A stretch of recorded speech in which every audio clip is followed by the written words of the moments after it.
The Gene Davis. Hey, brother, how are you? Man, I wish I could be there tonight. I'm sorry that I'm not. I feel like a heel because of that. Happy 50th. 50 years, that's half a century, man. I can't really make fun of you because I'm going to turn 40 next year, and it just seems odd to me that I'm that old already. Probably the same thing for you. Hey, so I was thinking about just some stuff from the past when we met and some of the things that you've been involved in my life with. Let's see, we first met in 1999, and I was an arrogant, angry, rebellious 19-year-old football player from a fatherless home with a chip on my shoulder. I'm, I'm sure at the time, I was certain I knew pretty much everything. If I would have known half of what I thought I knew, I would have been a genius, no doubt. Um, you were my first real mentor. You were the guy that discipled me. And that had to be kind of painful, to be honest with you. You maybe masochist. Maybe you were a little bit masochist at the time. I don't know. But you were willing to take me on. I want you to know something. There's been times when I now, as a pastor and an elder, I have discipled some college kids, and there's been a few in there that, oh, it makes me want to, pull my hair out. And the Lord has gently reminded me, well, that was me at one time, wasn't it? And you were willing, but you were willing. You were willing to take me in. I mean, heaven's sakes, I lived with you for a while. I lived on your couch. So literally, you took me in. Um, I can remember us staying up till 2 in the morning talking about life and Jesus and theology and the Bible and how that all came to be and how that should impact our lives and how we should live therefore. And it never even occurred to me because I was, again, so self-centered, I'm sure. Um, we're staying up till 2 in the morning. You were just fine staying up talking theology till 2 in the morning, and you were probably getting up at like 5:30 to go to work. And me, I could go back to the dorm room and sleep in until 9 or 10 or whatever. And you were willing. It made an impact on me. I can remember you packing us all up in the Suburban, and we went down to Memphis, I think, outside of Memphis for the one-day conference out there. It must have been 40, 50,000 college students on this massive rainy lawn. And a tall, skinny guy I'd never heard of before preached a sermon called Don't Waste Your Life.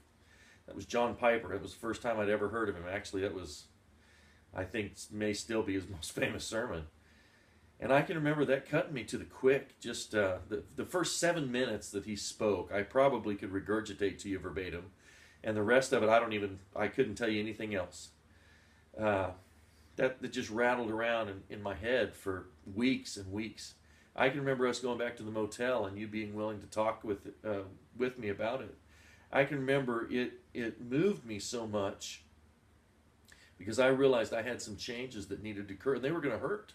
They were tough changes. Laying my life down and making Jesus number one, letting Jesus wreck my dreams for me so that Jesus could give me his plan for me. That was tough. I can remember I couldn't sleep, and you, I think, actually let me drive about half the way home because I couldn't sleep. That's taking your life into your own hands, let me tell you. Oh, my goodness gravy. Yeah. 20-year-old college student driving. Yeah, it was, anyway. But we made it by the grace of God. I'm sure you were probably praying during that time. You and Kelly were probably an entirely new level in your prayer life. Um, Listen, long story short is this. I'll try to cut it short. I know you've probably got a lot of people there and I'm taking up all this time, but listen, the truth is Jesus says no greater love is any man than this, that he lay his own life down for his friends. And the long and short is, for years, that's what you did for me. You laid your life down for me. And God has used that. Like I said, I went to seminary and got the degrees, and today I'm a pastor and an elder myself, and have been for quite a while. And a lot of that is because of you. And I can't really put into words what I owe you. I can't put into words what you've meant to me. I can't put into words how deeply you've impacted me. There are things you told me that's almost 20 years ago now that I tell my college students 20 years later, because they've just stuck with me. And I appreciate that. I wish you could be here actually tonight, because to see the college group that we work with now it's incredible. I mean, the quality of the young men and women that are in there, and a lot of that has to do with what you were willing to pour into me. So I don't know any other way to say thank you but to say thank you. Thank you for pouring your life out for me.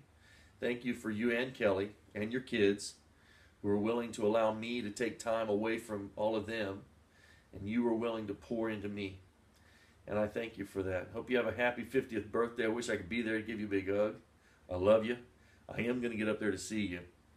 And I'll even buy dinner this time.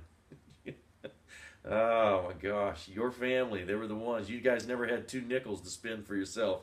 But you always had enough to spend on me. Anyway, you've been a true blessing to more people than you can possibly imagine. And the effect and the influence that you've had in my life has rippled down into others. So I love you, and I miss you, but I'll see you later, brother.